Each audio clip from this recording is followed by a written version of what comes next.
ಮಲ್ಲಿಕಾರ್ಜುನ್ ಅವ್ರು ಫೋನ್ ಮಾಡಿದರು. ನಾನು ಬೀದರಲ್ಲಿದ್ದೆ. ಬೀದರಲ್ಲಿದ್ದ ಈಗ ಒಂದು ಸಾಂಗ್ ಇದೆ ಎಕ್ಕದಲ್ಲಿ, ತಾವು ಬರಬೇಕು ಅಂತ ಅಶ್ವಿನಿ ಮೇಡಮ್ ಅವ್ರು ಹೇಳಿದ್ದಾರೆ ಅಂತಂದರು. ಬಟ್ ನಾನು 4 ದಿವಸ ಬಿಟ್ಟು ಬರಬೇಕಾಗಿತ್ತು. ಅಶ್ವಿನಿ ಮೇಡಮ್ ಅವರು ಹೇಳಿದ್ದಾರೆ ದಯವಿಟ್ಟು ತಾವು ಪಾತ್ರ ಮಾಡಬೇಕಂದ್ರೆ ಬಂದು ಪಾತ್ರ ಮಾಡಿದೆ. ಮತ್ತು ನನಗೆ ಇನ್ನೊಂದೇನು ಖುಷಿ ಆಗುತ್ತಂದರೆ, ನಾನು ರಂಗಭೂಮಿ ಮತ್ತು ಚಲನಚಿತ್ರ ಬರಲಿಕ್ಕೆ ಅಣ್ಣವರೇ ಕಾರಣ, ರಾಜ್ಕುಮಾರ್ ಅವರು. ಯಾಕಂದ್ರೆ ನಾನು ಬಂಗಾರದ ಮನುಷ್ಯ ಸಿನಿಮಾ ನೋಡಿ ಊರು ಬಿಟ್ಟಿದ್ದೀನಿ. ಅವ್ರದ್ದೊಂದು ಕಥಾನಾಯಕನ ಕಥೆ ಅಂತೇಳಿ ಒಂದು ಬುಕ್ ಬರೆದ, ಪ್ರಜಾಮತ ಮತ್ತು ವಿಜಯ್ ಚಿತ್ರದಲ್ಲಿ ಒಂದು ಲೇಖನ ಬಂದಿತ್ತು. ಅದನ್ನು ನೋಡಿ ನಾನು ರಂಗಭೂಮಿಗೆ ಸೇರಿದೆ.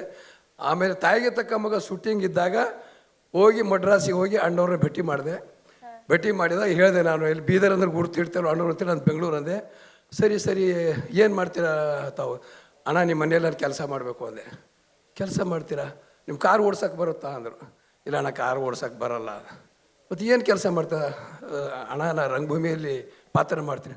ಓಹೋ, ರಂಗಭೂಮಿಯಲ್ಲಿ ಪಾತ್ರ ಮಾಡಬೇಕು, ಮನೇಲಿ ಕೆಲಸ ಮಾಡಬಾರ್ದು ಅಂತಂದರು.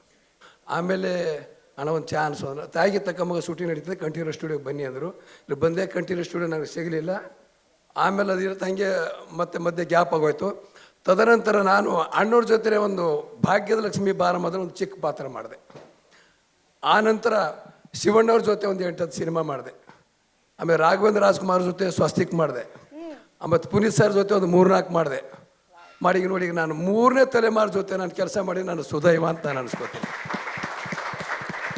ಆಮೇಲೆ ಇದು ಜಯಣ್ಣವ್ರದ್ದು ನಾನು ಮಾರುತಿ 800 ಅದರಲ್ಲೂ ಸಾಂಗಲೆ ಮಾಡಿದ್ದೀನಿ.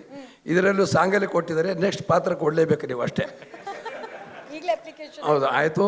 ತುಂಬ ಖುಷಿ ಆಗ್ತಾಯಿದೆ. ಯಾಕಂದರೆ ಎಲ್ಲಿಂದ ಎಲ್ಲಿಗೆ ರಂಗಭೂಮಿಯಿಂದ ಇಲ್ಲಿ ಅಣ್ಣವ್ರು ಭೇಟಿ ಮಾಡಿ, ಶಿವಣ್ಣವರು, ರಾಘವೇಂದ್ರ ರಾಜ್ಕುಮಾರ್ ಅವರು, ಇಲ್ಲಿ ಮುಂದೆ ಯುವವ್ರ ಜೊತೆ ನಾನು ಪಾತ್ರ ಮಾಡಿದಲ್ಲ, ಇದರ ಸುದೈವ ಅಂತ ಹೇಳ್ತಾ ಎಲ್ಲರಿಗೂ ನಾನು ವಂದನೆಗಳು ತಿಳಿಸ್ತೀನಿ. ಜೈ ಹಿಂದ್, ಜೈ ಕರ್ನಾಟಕ.